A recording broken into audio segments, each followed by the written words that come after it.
Shout out to Rap Radio. Shout out to Lambo the Virus. Now, the reason why I'm shouting out my main man Bionic from Rap Radio is because we were talking and he was like, yeah, I watch your live, your Instagram lives, and the stories you have are crazy. You should write a book. Or why don't you just basically do a podcast? And he really pushed me to do it. So shout out Bionic. Shout out to my main man Ray. We're going to do another version of this podcast where you can actually see us talking. And then shout out my man Lambo the Virus. The beat that I'm using for the podcast, the chords were played by Lambo the Virus. He played some chords. We were just talking on the phone and he was just playing some stuff and it was like, damn. And I was like, what? Send it to me. So he played the bass. He said, there's no bass on it. And then he played the bass and then chopped it up. I chopped it up on my machine, MK3, added the drums, played it like a chop sample, Pete Rocket, Ninth Wonder, and then boom, we had the beat. Then I had Linzer,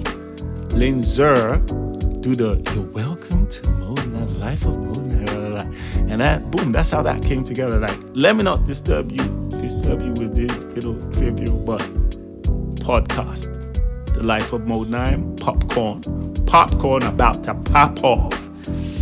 All right, I talked about 6 Foot Plus's album coming out and LD recording an album, and it was my turn.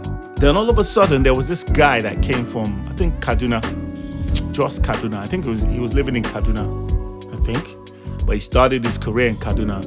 His name at that time was Terry the RAPMAN. I remember the first time I met him, I was like, man, what type of a name is Terry the RAPMAN? I was about to just start clowning him immediately, and he was like, man, chill, chill. He was this happy-go-lucky guy. Then he played his music for us. We're like, hi, I am a, hi. I was like, what? Nigerian. I was like, Nigerian Eminem. That's what they used to call him back then, even though I didn't think he sounded like Eminem, but he just was just a quirky, funny guy like Eminem. So he played me some of his other stuff that he did in KD. He had the late Matt Dadzi, the late great Matt Dadzi on the original version of I Am a Nigerian. So back then I was like, this is good. This is good. So Ludi listened to it. He was blown away, and then he just called me up. He was like, yo, Mo, is it possible for you to just, you're our guy now. You're my man. Is it possible for you to just chill a bit, let him record his album? I was like, man, no sweat. Back then, I was just happy to be involved, It was like a dream come true. Everything that was happening was like, I didn't for once think like, oh, this, oh, that. I just wanted to be part of the whole thing. So I went to every single Terry the RAPMAN studio session. I took him to Silvio Project to record. And we had the Capo produce. So we reproduced I Am a Nigerian and most of the other songs that he had. He had produced them with KD. It wasn't bad, but I think we did a better job with the reproduction. Apart from there's one song called When I Say Terry, You Say the RAPMAN, Terry, the RAPMAN, Terry, the RAPMAN. I remember when we were shooting the video, man. I remember clearly, Brooklyn didn't want to be in that video. He was forced that, Brooklyn, you have to be in the video shoot.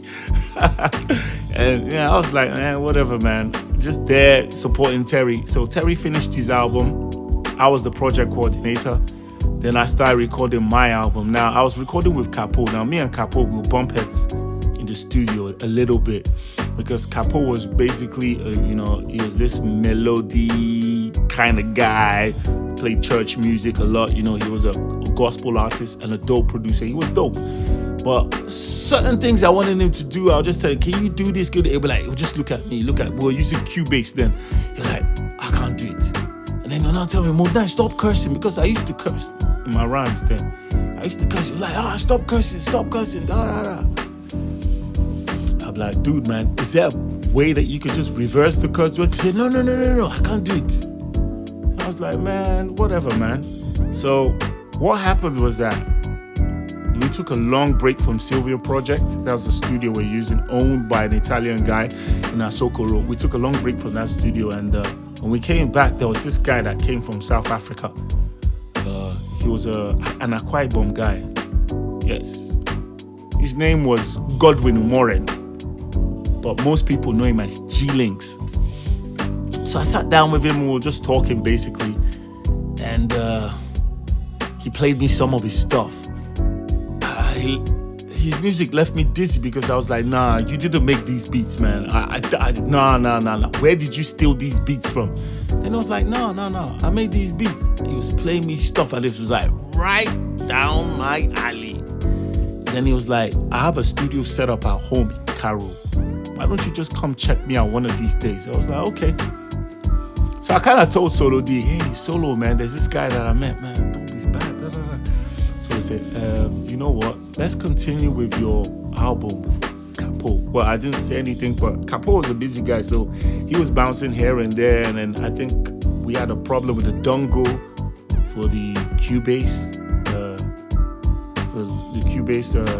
digital audio workstation. I think lightning struck the dongle and something happened though. So we had another long break. So I went to G-Link's studio in Cairo. We were just sitting down, talking, playing hip hop. I had my Big Boss Jiggaman CDs. And we were just sitting down, playing hip hop. He told me about his life, that his father used to work for, his father was late. His father used to work for Foreign Affairs. The house is, the house they were living in was kind of like a staff, like what Foreign Affairs gave them. And his mom wasn't in that house, so he was basically the man of the house. He had a job. He was now working there and also doing production. And he just came back from South Africa. He had kind of like an American accent, a bit. So did some of his siblings, you know. But then I really got into his music because he played me a lot of stuff and it was super dope. So we sat down, we were just chilling. Some of his boys were around, and all of a sudden he just said, hey, Mo, let's make a beat. So he just opened, it wasn't Cubase, it was a Sonar. And he just started putting the drums, and he had this cheap keyboard. You know, he used the keyboard as a MIDI controller. Listen, I didn't know nothing about production, nothing. All I knew was here and there was one app we used to use, Modplug. It was the worst. So he started producing, make the beat, then he now played wah, wah, wah, wah, wah, wah, wah, wah. I was like, yo! And when he started adding the remaining, then for the chorus we had to sample. We sampled Prodigy, Feel the Bomb Blast. Then Dirtsman from Jamaica, Lyrically Ill, Like This I Am, Programmed to Kill. We sampled that, and then boom, everything came together. And I told G-Links, I was like, listen, I have to voice this, man. I got some bars. I had 3 verses with me in a part. It was just, I think it was just in a scrapbook. 3 verses were in a scrapbook, and they weren't verses that I wrote together. There was like 1 verse in page 1 verse in page 14, 1 verse on page 18 or something like that. So I just put them together, rapped, then put them on a cassette, recorded it on a cassette, and I played it for Solo D. When Solo D heard it, it was like, damn. So I think the next week we went back with Jida. I took Jida Ado Ibrahim, and she did a song with me called Issues. Then after that, Real Clean came, and we did a song called Schooling, Who Are They Fooling? All 3 songs were mad. So when Solo D had all 3 songs on a CD, he was just listening. He was like, this is, like, that was what actually molded my album. Like, that's what made people go crazy.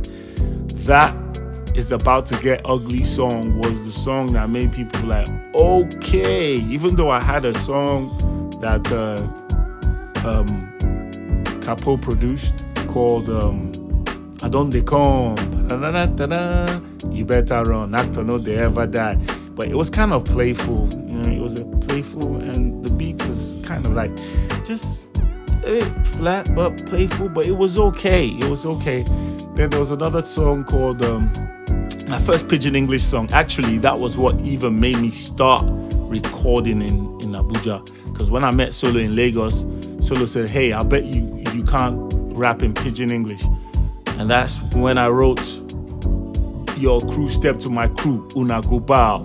Catch you in the corner, slap you, make you holla. Ow! Una go bow. Yeah, una go bow. Catch you in the corner, slap you, make you holla. Ow! So yeah, I recorded that. And it sounded quite good. And, we rocked on with it. It got some radio play. People loved it. Apart from the songs that we did as SWAT Route, I was still trying to catch up those years, the 90s, the late 90s. I was still trying to catch up because the other guys sounded like finished. They sounded like finished goods. I was just sounding so raw, so unfiltered, so I know when I hear something that's not really fantastic, I know.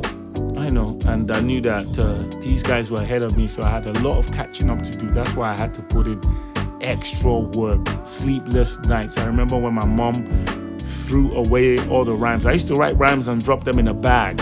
Just on paper. I would just put them in the bag, write rhymes, put them in the bag. And that bag was full of paper. It was a bag in my room. So I went to school. And when I came back, I was looking for the bag. And then my kid sister just told me that my mom threw the paper. She said, all this is rubbish. And she just burnt the paper. I almost went crazy.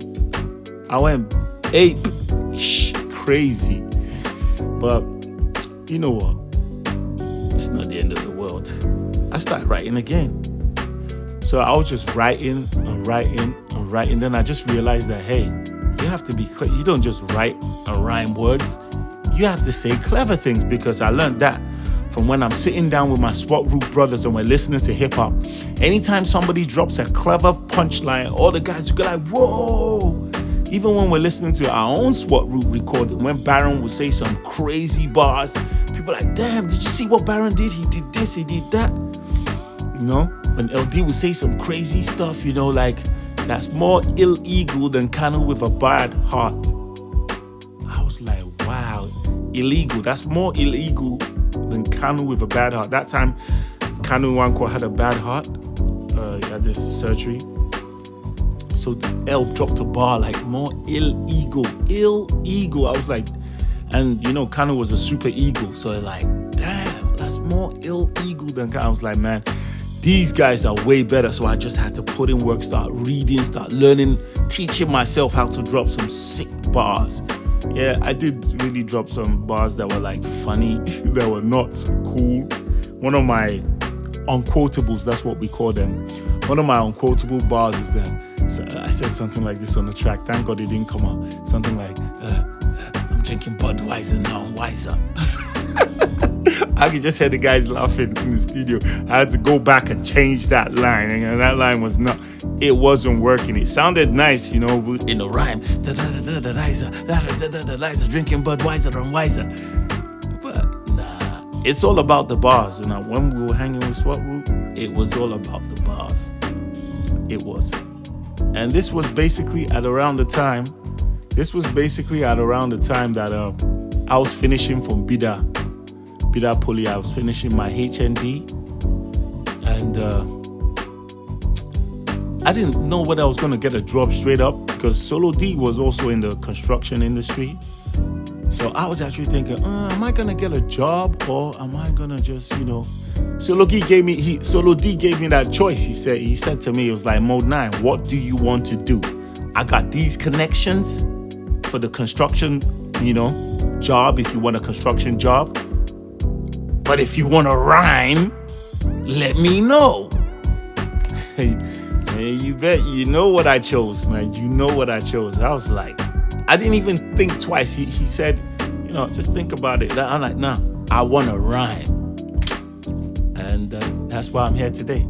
So next Thursday, I got more stories for you in the life of Modenine, man. I'll see you next Thursday. Peace out.